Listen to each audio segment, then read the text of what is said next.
Hello and welcome back to the Debrief. Now, before we dive in, I wanted to quickly introduce the full team on the line today. I'm Bella, the Community Manager here at Guilt, and I'm joined as always by our host, Ryan Wolf, and our site Hello. lead, Jacob Sassos. How are we? Hey. Now, this Doing well. episode, we will be referencing and discussing digital files and maps on screen. So if you're listening only, we'll do our best to describe things for you. Otherwise, you can watch this episode of Guilt on our new YouTube channel. Just search for Guilt in the search bar. As always, we'll be answering some of your questions relating to this week's episode, which we encourage you to fire through to us on our website.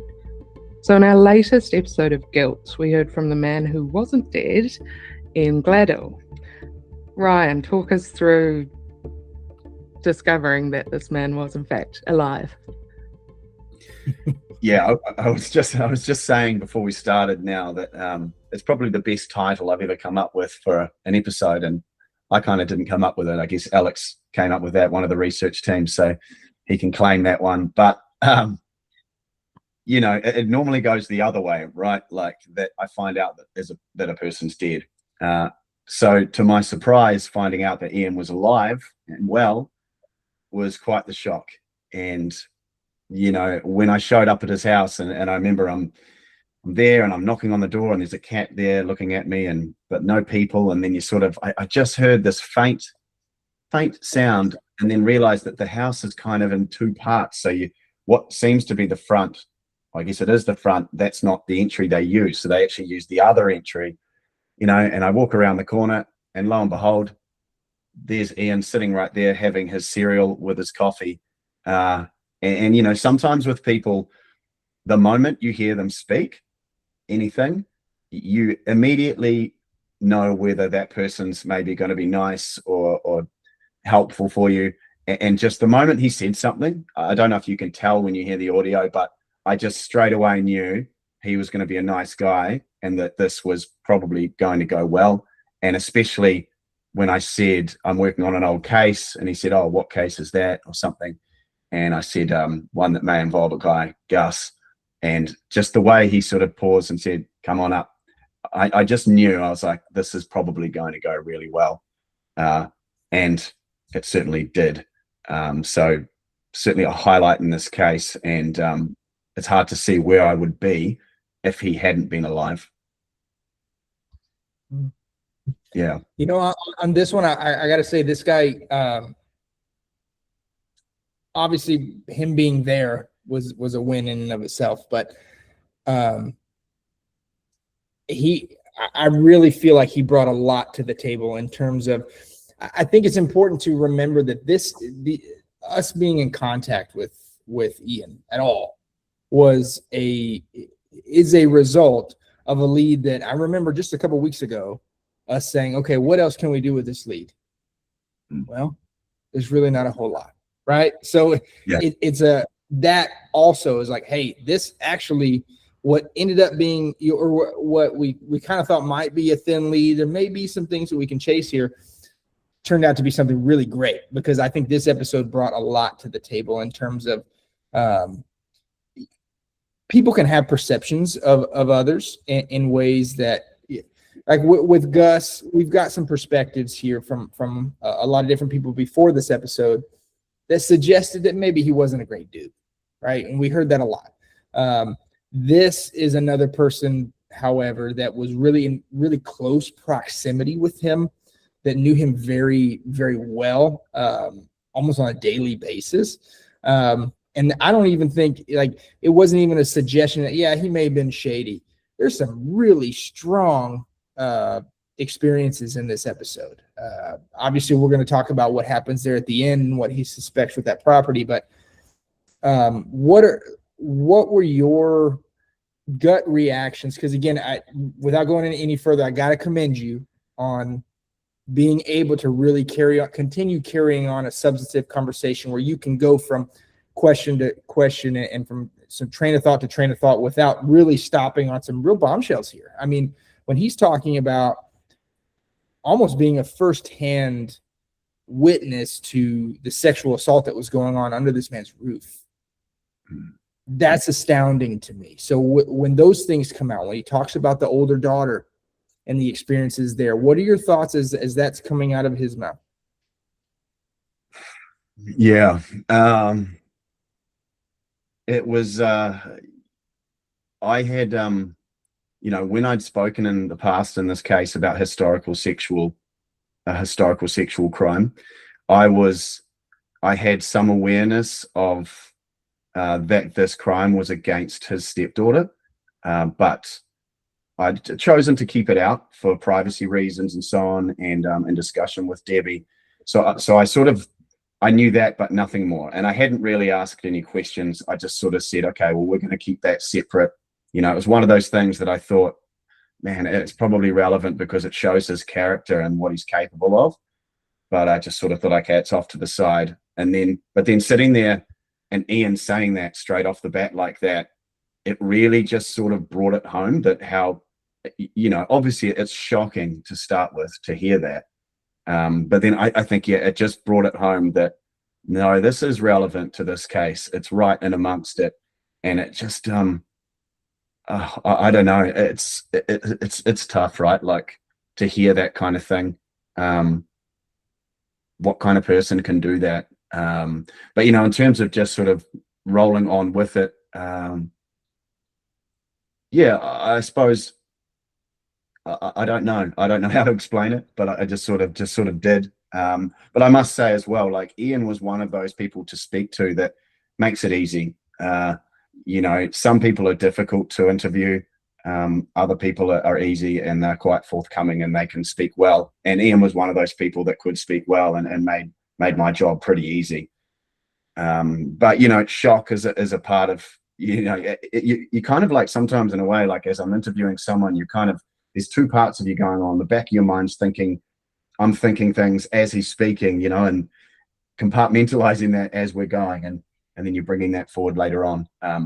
But yeah, I mean, it was just sadness of the situation, and to think as well, you're sitting there and this was unfolding like right where we are right now, that Gus was here, abusing this girl in this area, and like the river he's talking about is just down there. I can see it. I know where he's talking about.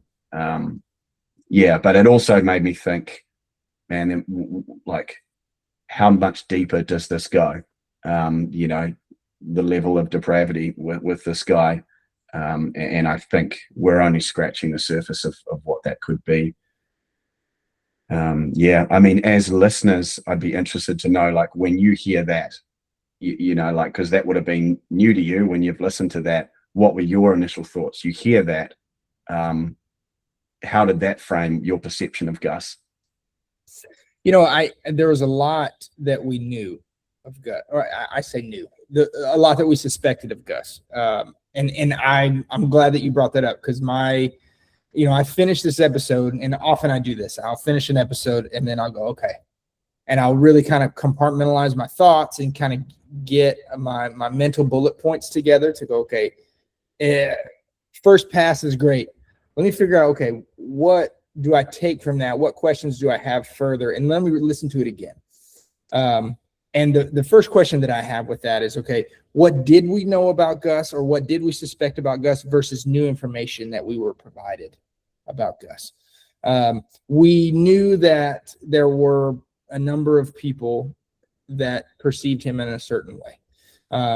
And Ian just corroborated that. He just further gave credence to that, gave credibility to that idea that probably not the best dude, probably does have some tendencies that fall, in this sexual deviance nature, like, but what did he provide us further? I think the first thing that obviously comes to mind, that I think it probably on everybody's mind, every listener's mind, is, okay, that last 5 minutes of this episode, we had already had some crosshairs on that property based on Tony's stories, based on that kind of stuff. So, first of all, I again commend you on your storytelling, because I know anytime Ryan goes, then he told me something that blew my mind, I was like, all right, I got to stop what I'm doing. Let me make sure my volume's up. I got to get ready. And this didn't disappoint. But okay, so this happens, right? Okay, so that tells me that we're seeing some stars align here that may have, I mean, I have to always remember that we've done a lot of digging here. Ryan, you've done a lot of digging here. And some would say more digging than maybe law enforcement have the resources to be able to do. And so first off for me was, okay, this is something, I don't know how law enforcement could have uncovered that given or uncovered these similarities that may be taking shape right now, given what they could work with, given the timeline that they could work with. So I think this again exemplifies the importance and the purpose of something like what you do on Guilt, right? You have it's because of the flexibility that you have that these consistencies can come to light. But that being said, all right, when you walked away knowing that, I can assume you drove back by that property as you were leaving, did you not? Of course I did. That was the first thing I did. Right. And what were your thoughts? Yeah, so actually just going back to what you just said before, Jacob, you said that, you know, like we spoke a couple episodes ago on the debrief about how the Tony thing was like, where do we go here? You know, it's kind of dead in the water. Like, not that it might not be relevant, it still could be relevant, but there's just nowhere left to go, which is a disappointing way to finish it. So yeah, in that last moment, and I'm going to tell you, and any journalist out there that's listening to this, any investigative journalist or cop, you'll probably know as well, the moment you turn that mic off, that recorder off, that's normally when they're going to say the most important thing. I will sit there and say, you know, normally be like, okay, so unless there's anything else, you know, that you want to add or you know, no. Hey, you know, thanks so much. Really appreciate that. I'll turn that mic off. As I'm turning the mic off every time, clicking the button, then they just start talking. And then I'll sit there and do a double take and be like, what? No, let's get that back on. And I think when I was editing the episode together, I felt like it kind of like it played quite well for the story that now you can't really hear my audio. It's just in the background because my mic's off. And but yeah, so like, you know, he tells me that, and it was kind of a bombshell because suddenly that was just left me like shaking my head. And I just thought, hang on, I was just clarifying with him, you're talking that down that direction there? And he's like, yeah, down there. He was going to look at a property just halfway down there. And I was like, well, halfway down there that's where Tony Ray lived. That was where his property was. He was subdividing that property at the same time. You know, he's like, oh, it must have been the same place then. And then he says, I told police to search that place. And of course, I'm thinking, what? This is crazy. You know, like they are crossing over here. And yeah, of course, as soon as I left, the first thing I did was jumped in my car and drove straight back down there. You know, and it comes up in the next episode. Like that's where we pick up the story. And I mean, it's not far. And of course, the thought immediately running through my mind as I was sitting there was, you know, could this have been in that car that day? Was it Gus and Anne? Had he taken her to show her the property or something? And, you know, just speculating here, but it seems a reasonable assumption. What people could have been doing there, perhaps, I'm not sure. But one thing Debbie told me was that Gus had this notion for a few years. He sort of likened himself to a bit of a cult leader. He wanted to form his own, I guess they wouldn't call it a cult, but basically he wanted to buy a property and bring multiple families onto this property where he was kind of the supreme alpha male of that situation. And I think that, you know, he just wanted that to be able to control women and have them in his aura, I imagine. But, you know, was he lining Anne up for something like this? I don't know, but Tony's blocks there would have been exactly what he was looking for. And Debbie had mentioned he'd been looking for blocks of land just like that. But, you know, yeah, I was just thinking at the time, could that have, this just means it's much more possible that could have been Gus and Anne in that car. It kind of works now. It kind of makes sense why they would be there. It's not just a random spot to go hide. It could be another reason too. Hey, look at this cool bit of property. So yeah, as I drove away from there, I was excited and, I just drove straight back down to Tony's place and that area. And, I'm just looking around thinking, wow, okay, it makes sense now. Yeah. Yeah. No, I think what I love about this portion of this season is that I truly feel like this exemplifies what an investigative podcast is. I think, we're talking about a lot of people. Derek Sam's name is not really relevant right now, simply because I feel like with the case of Ann Glassop, I think it's important that we go about this in a way he's not relevant until he is. Right. And honestly, at this point in time, the only relevance we have with him in relation to Ann Glassop is that they knew each other. If that's the criteria, well, I mean, find anyone she knew and they fit the same bill. So right now, I think what you're doing is true investigation. We're allowing those experiences and what you're hearing and the evidence itself to actually guide you. And in my opinion, it's doing a great job of that right now. I think at least coming out of this episode as a listener, I feel like we're hot on the trail of something that's got something to it. Did you kind of come away feeling the same way, or did you feel like you were maybe chasing something that maybe didn't have a whole lot behind it? No, yeah, I totally agree. I think, and I think in the last few episodes of the debrief, right, like when we've spoken about this stuff and we've had maps up, and maybe we can pull up the map, Bella, in the next couple of minutes just to point out the workshop and stuff. But, I think we'd spoken about the fact, hey, it was just a theory, like it was an interesting theory. And it certainly felt like this just brought more in. And certainly in terms of like Gus's character and this stuff, and Ian told me a story as well. And, just for this next little segment, warning for people that are animal lovers, but maybe skip this 30 seconds. But he had said, that one of the dogs had bitten one of the kids and Gus had beaten the dog to death with a hammer. And that's not normal behavior for, of course, we don't want a dog to bite our kids, but you don't react that way. And it seems like that kind of overkill that we hear from the people that, can do things to people as well. I mean, we know he beat this cop to death. Not to death. We know he beat this cop up with the wrench, the sexual deviancy. And I think that also goes to a point that Ian mentioned really briefly. But Gus did also hit him up for money. So there's that angle of, withdraw your super, give it to me. He wasn't only sexually abusive, there's potential he was financially swindling people too. Oh, there's no doubt about that. I think everyone you talk to that I've met, like that was one of his MOs.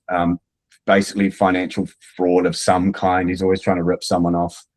Even, his brother told me that. Everyone that I've sort of spoken to. I think when the internet arrived, that was a time that, Gus realized that he could do pyramid schemes and things online. So, that sort of came as no surprise. And I mean, it just adds to the pile of things with this guy, right?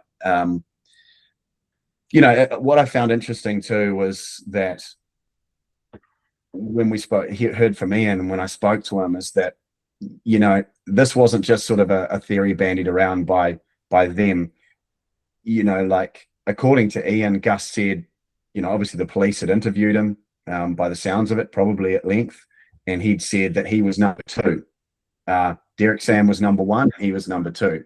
And what he's saying is that the cops are saying he's the suspect number 2 and Derek's number 1. And I mean, it made me think, well, like we're not the only people to have thought this. And it kind of, I think, goes to show that this lead is very relevant. And it also made me think how many times in cases, I think the Daniel Morecambe case is an example, is that someone in an initial case is a suspect, is on the suspect list, but then for some reason they get overlooked and they end up sliding away and someone else comes into the fore.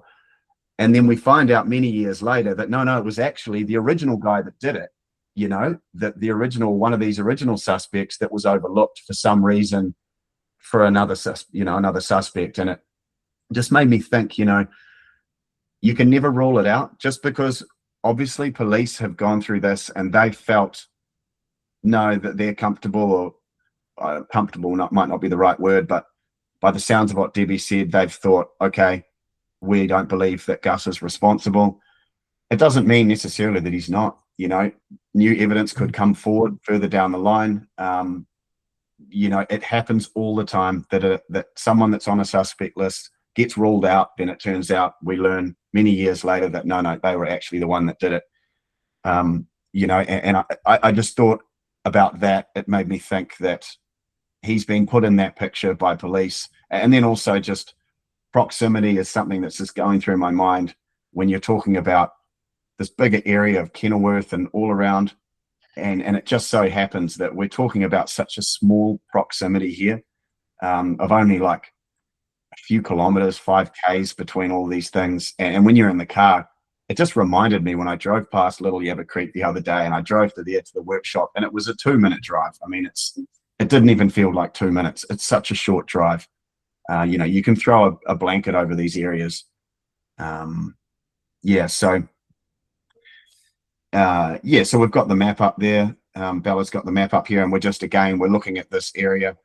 You can see where the car was found, Anne's house, the workshop, and Tony's place on Eastern Mary River Road. Now, if you scroll down a little bit further, just a tiny bit more, so I think, so when I spoke to Ian, he kind of said, when he said he can't say for sure what property it was that Gus was looking at. So we're sort of having to take a little bit of a guess, but he said, halfway down the thing, or a few Ks down kind of thing.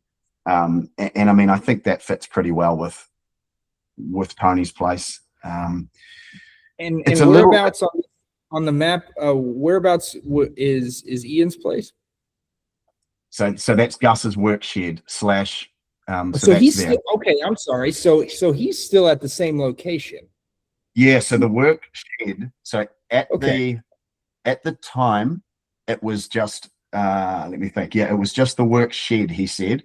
And then sometime in the early 2000s, he built his house onto the work shed. So it's like attached. So he lives there now, but at that time, he didn't live there at that time. Got it. Yeah. So, and I thought Ian was good actually as well, because it's always nice when you get a witness and they have some objectivity to their story. And Ian sort of says, but hey, like at the end of the day, it's a bit iffy. It's all circumstantial. He's not saying like, he's open to that. And, and he's right. And ultimately, when you do look at it all, it is all circumstantial. There's nothing direct here. And I guess you could say the same thing about Derek in connection to this as well. But yeah, a tangible thing that Ian brought up again was the paint on the bumper. So that seemed to be a point that, he kept coming back to. And why was there the onus on the red paint on the post, do you think? Yeah, it's I mean, Anne's car was also red. I'm going to point that out now. I don't want to be speculative or reaching, but if we're talking about red paint, it could be, the Toyota Dyna with the red bumper, but there's a lot of other red cars out there. For sure. And I mean, that's my first thought when I heard about the red paint thing, was thinking, was he implying that Anne's car had clipped this post, or is that what's happened? Has her car clipped the post and left some red paint? But then when he mentioned the bumper with the red paint, I was like, okay, so he's saying that that's what hit the post. Now, I would add that Ian, and like I was saying, I said earlier before we started this, is that not everything Ian remembers about the details of the case is necessarily accurate. Not everyone, is all over a case in every detail. He was saying that the police believe Selena went missing from Conondale, but I mean, we know that they know that she was down Balumba Creek walking down there. But the other thing, my point being, is that he might not be aware that Anne's car was red. So that might not be a connection that he's made. So he says he sees him cleaning this red paint off and he can't understand it. It could be explained by saying, did Anne's car hit that post? And that's why Gus is out there scraping the paint off. It's not the kind of place that you would care about a little bit of paint. You imagine a bit of paint on a post. Although you like as you well, would assume there'd be damage to Anne's car, right? That's what I was just going to say. And if you're talking about a fence post and hitting it with enough force to knock it over in a little car like hers, I would suspect that we'd be seeing like visible damage of some type, and if police noticed that, they'd have to be thinking, okay, this car's been driven somewhere and someone's made contact with something. I think, I've had a lot of messages coming through, people talking about the bonnet, and still, thinking about that. And in terms of Eric touching the bonnet, which always seems to be the interesting part of this. And when we think about it in terms of this Gus lead and what Ian's saying and so on, if we say for a second that what Eric said was accurate, when he went there, he felt the bonnet and it was warm. I'm going to suggest something here too. But it would imply that the car wasn't driven directly there from her house, that it had to have gone somewhere else. Could it have been driven? Could they have taken Anne's car? Could it have been driven to the workshop, to Tony's place, and then eventually taken back there? Is that possible? But actually, remind me if I spoke about this on another episode, but a listener sent in a comment which I thought was really good, and I think it's something that I didn't even think of and we haven't discussed, which was that there's one way that makes sense to explain the bonnet being warm. That Anne drove there that morning to meet someone. That person wasn't there, and it was a cold morning, so she left the car running to keep the heater going until the person arrived. And if that took a while, perhaps that could have caused the bonnet to be warm, if she was sitting there for 20 minutes or something, if you're waiting for someone. And I think that, to be honest, that didn't cross my mind, and that's quite logical. Most people would probably do that on a cold morning. And if we think about the forestry worker apparently saying 2 cars entered and 1 car left, I don't know. I think that certainly you'd have to throw that in there as a possibility, unless you can think of any reason why not. I still think with the car hood is such an open book. You know what I mean? Like I really think at this point you can cross dissect something so much, and I agree. I hadn't thought of that either. I hadn't thought of that, and that is entirely credible. But I think we're kind of at the point where that car hood, it's like, man, how much the day we can spitball these things, but any of them, how do you corroborate any of them? How do you, and I think at a certain point we kind of have to let that lie and chase some things that we can, and I think we're there now. We finally, and that's, I think, as a listener, man, coming out of this episode, because we've dealt with things like that. We've dealt with things like a car hood. We've dealt with things like, well, this person said this, well, that guy's dead now. Awesome. This season has been so much of that this episode is like, okay, we're digging and hitting something here. Like we are finally right. And again, I've said it in the previous weeks, but I have to go back to speculation got us here. Right. And things that are just hearsay got us here. So that adds to that credibility. But yeah, I think I will be the one to say, if it comes back around and bites us, that if that car hood ends up being something that we come back to and it proves something, I'll be the first one to say, hey man, maybe we should have looked at that further, and I will own that. But I think right now, until the evidence brings us back to it, just like with Derek Sam, right now, Ann Glass is picking up a lot of steam here. That's not to say Selena comes up in this episode. right? And there's a lot to be discussed there. Jess, there's plenty to discuss there. But until right now, we're on the trail of evidence that seems to be kind of taking shape and bubbling to the surface. I think we chase that and allow that to take us to what's next. And it sounds like from what you said, what you've teased a little bit, I think that's where we're headed. Yeah, totally. I get that. I know.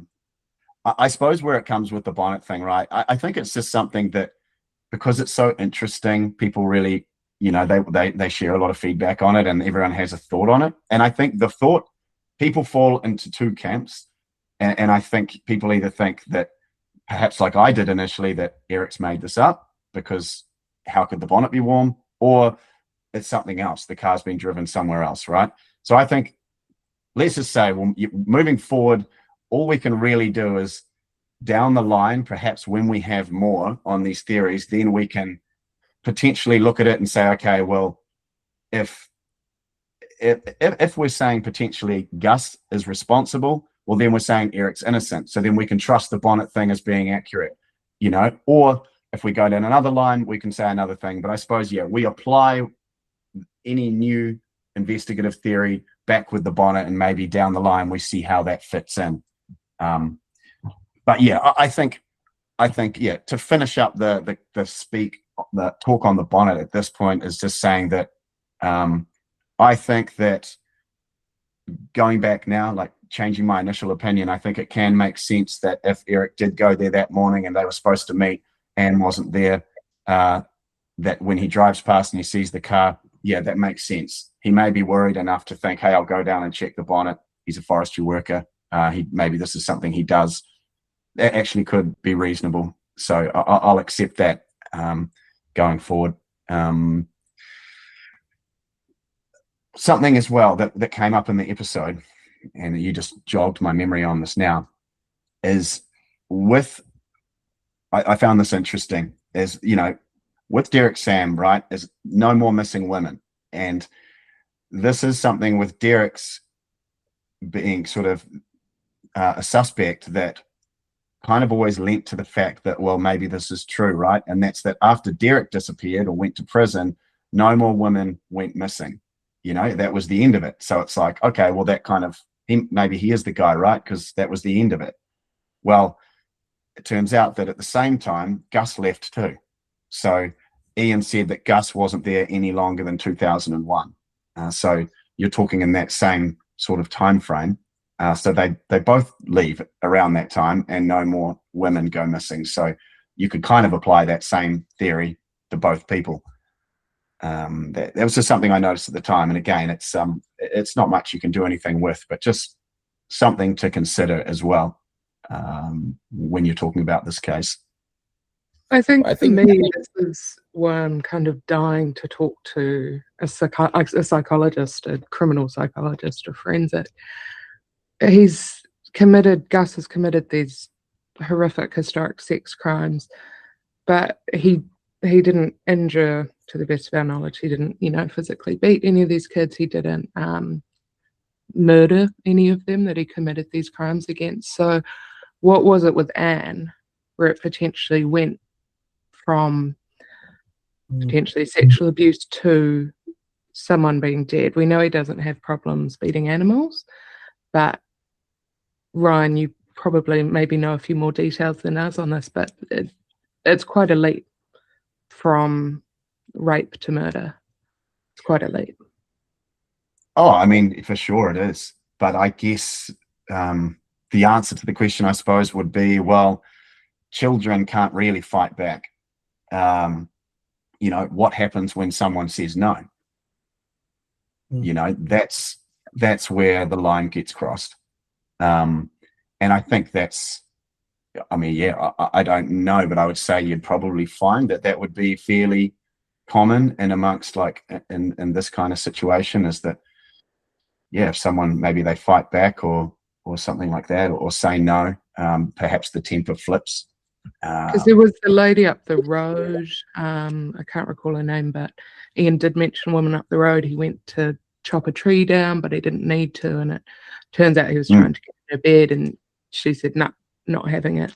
So it could have been again, a situation like that where just he flipped and it built from there potentially. Yeah, that was interesting. And I mean that woman was actually the one that when I initially met Debbie and we didn't know the name, if it's Claire or Clara, that turned out to be who that woman was, and we're still sort of tracking her down. But yeah, I mean that's it's something we don't know a lot about at this point. But yeah, apparently according to Ian, that she had sort of rebuffed him, and I guess it'd be interesting to chat to her and see what happened in that situation. You know, did he lose his cool? Did he lose his temper? What happened?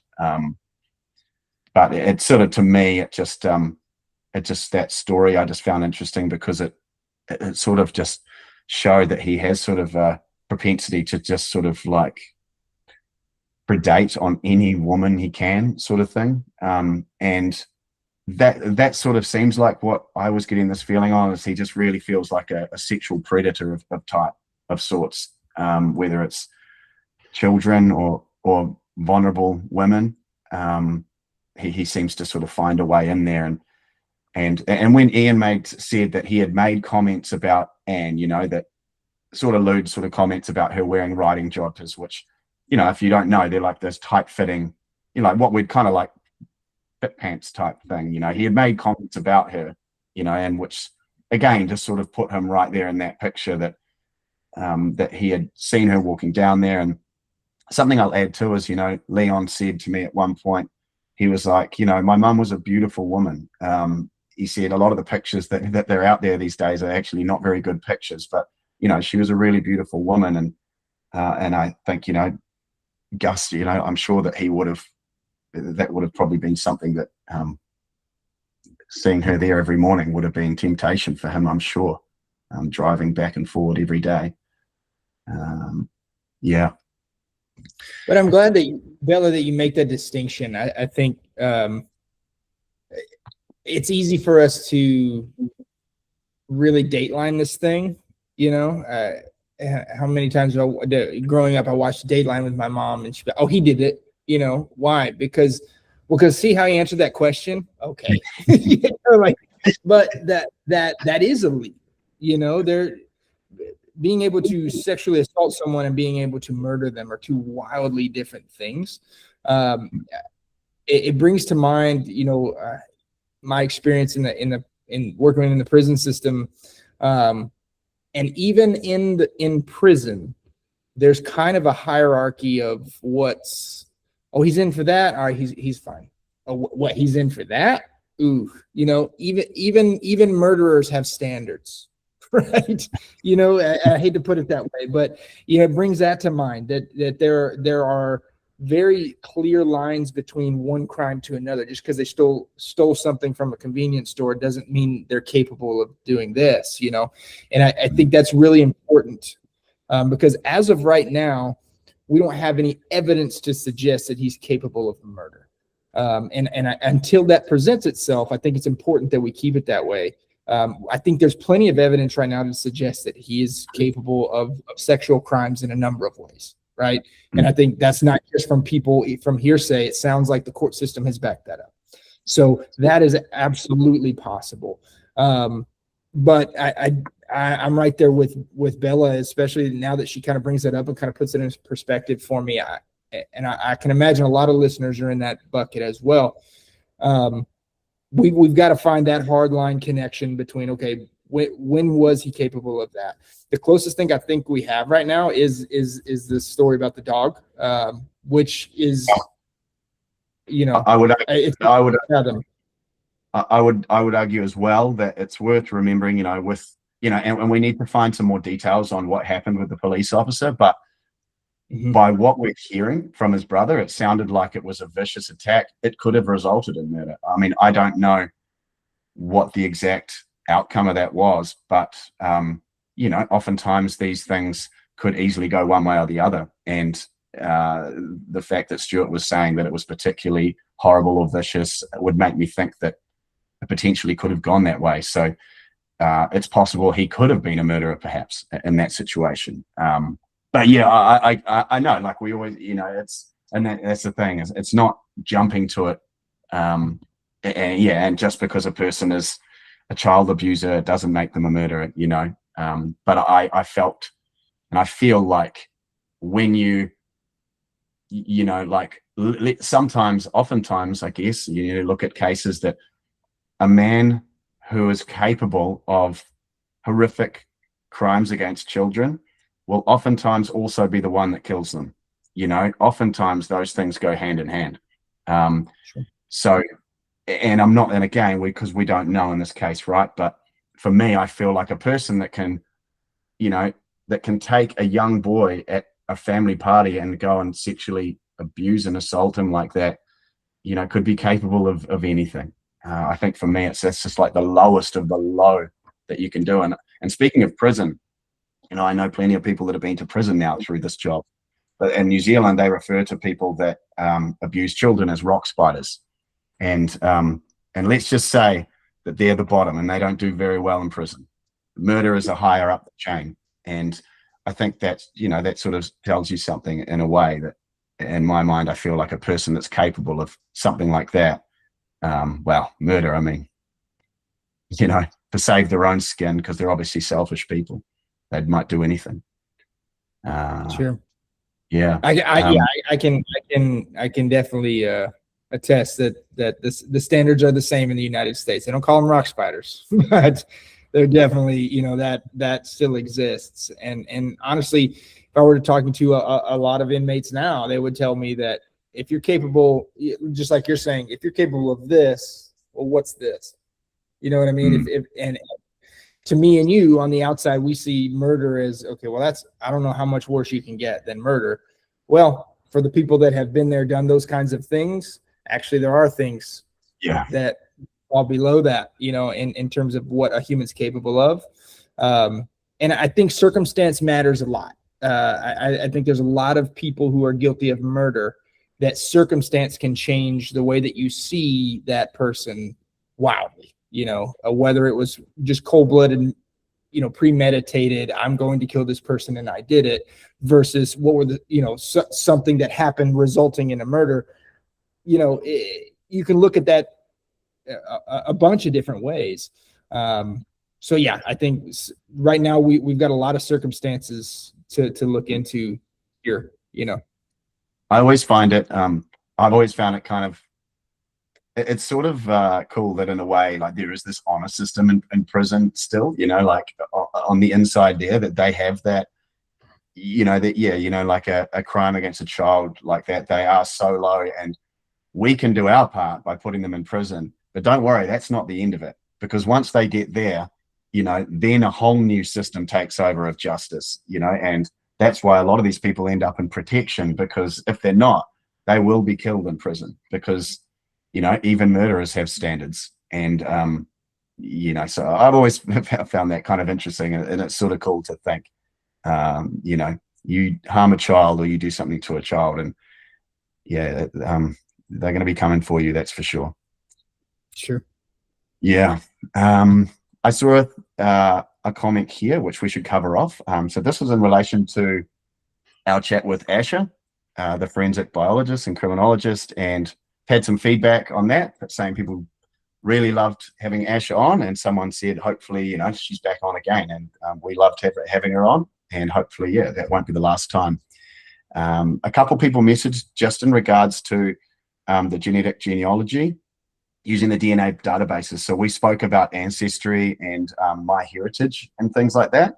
And in terms of, we were talking about whether, you know, that data was allowed to be accessed by police and so on. And just a couple people messaged to say it's a common misconception and that they don't actually share their data with enforcement or police. So if you do want to willingly allow your DNA to be used, so there's a thing called GEDmatch, where you can voluntarily put your DNA in, and that can help solve cases. And this person here, Sheena, has said currently New Zealand is using IgG as a trial for 2 cold cases. Please encourage users who want to help cases in general to upload to GEDmatch. And you might think, well, hang on, why do I want to put my DNA in there? I don't want to be accused of anything.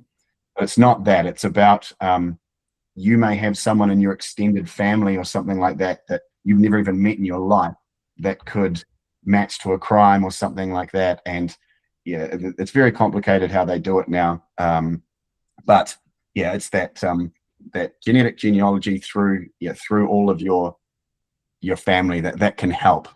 So I don't know too much about it, but yeah, GEDmatch might have to go on and give it a go. It's probably not for everyone. Everyone probably has their reasons why they perhaps don't want to do it. But yeah, just a couple people messaged that. So thank you for that. There was another query that I've seen, I saw it a little while ago, but I've seen it pop up again. Ryan, I've noticed you were referring to this season as the murder of Jessica Gordy and the disappearances of Selena and Anne. How can you confidently say murder versus disappearances? Yeah, well, that one's a pretty easy one, really, is that, in this case, we have a conviction for Jessica Gowdy's murder, and the other two, we don't know. They are still just disappearances. We do not know definitively if Anne or Selena were murdered. Obviously, we believe that, but it's impossible at this stage to know that for certain. As unlikely as it might seem that they both somehow disappeared in an unsuspicious way, there's still a very, very tiny possibility that could have happened. And so I think they're referring to in the outro of the episodes, I say the murder of Jessica Gowdy and the disappearances of Selena and Anne.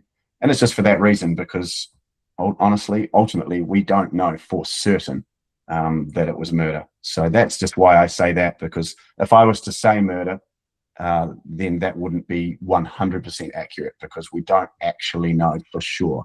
Even as, we believe it, but we don't really know it. That's just why I chose to say that. And yeah, but maybe some people as we move forward with the season and get all these details, it's just important to remember those sort of base facts: disappearance versus murder. And now this is going to be the last time, I promise, listeners, Ryan, Jacob, last time I bring it up, but we did have a query about the bonnet, about the car bonnet. So has Eric been completely cleared of the crime? Because when you were talking about it, the first thing that came to mind was maybe that he had something to do with Anne's disappearance. Now, I know we've talked about that to length. What came to my mind was maybe he did have something to do, and him explaining that he touched the bonnet to see if it was warm was his way of explaining why his fresh fingerprints were on the bonnet.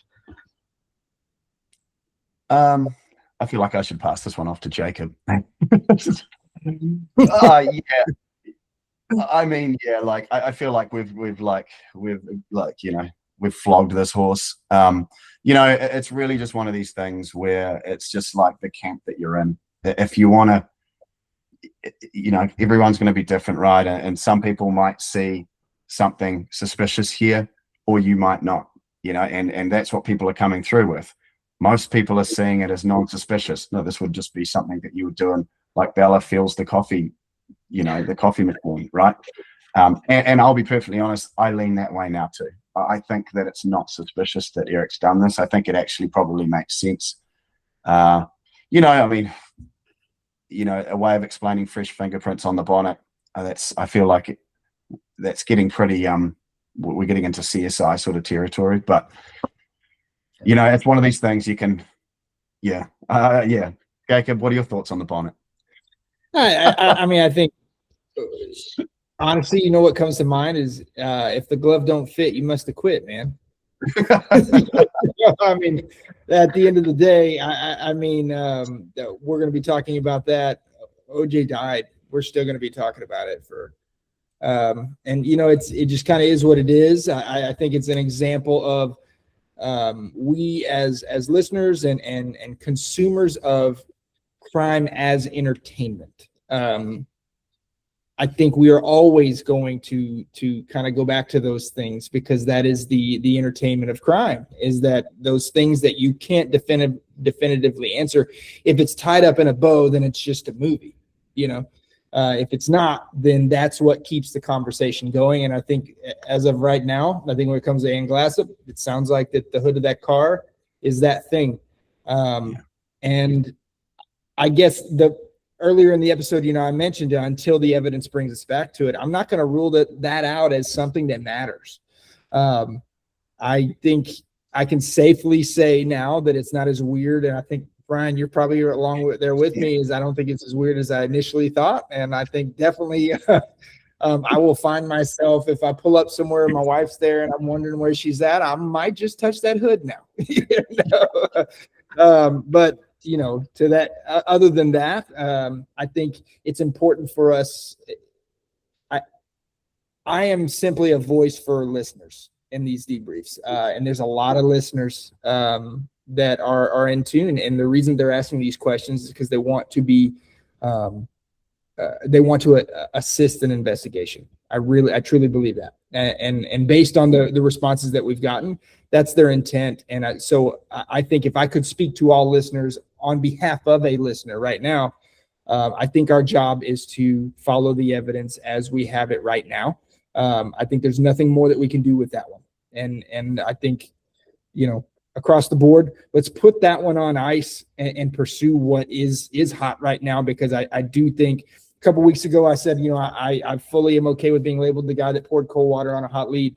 This right now, though, that lead that I poured cold water on is why that we're in this situation right now. So all of you can call me that, right? I will own that, because that lead that I pumped the brakes on led us somewhere really important. So I will now go on record as being the guy that says, hey, that lead, let's keep going, man, because the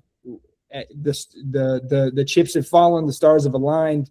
We've got something here. And I think we owe it to not only the three women that we're here to find the truth for, but to Ryan. Dude, the hustle that you're doing right now, don't think about that bonnet. I called it a bonnet. I'm an American. I called it a bonnet. You know what? You got me. But I forget about it. Do what you're doing now. These people are leading you in the right direction, and I'm really excited for what's to come. I'm excited for the families. When it comes to Ann, man, we're in my opinion, I feel like you're closer than anyone's ever been.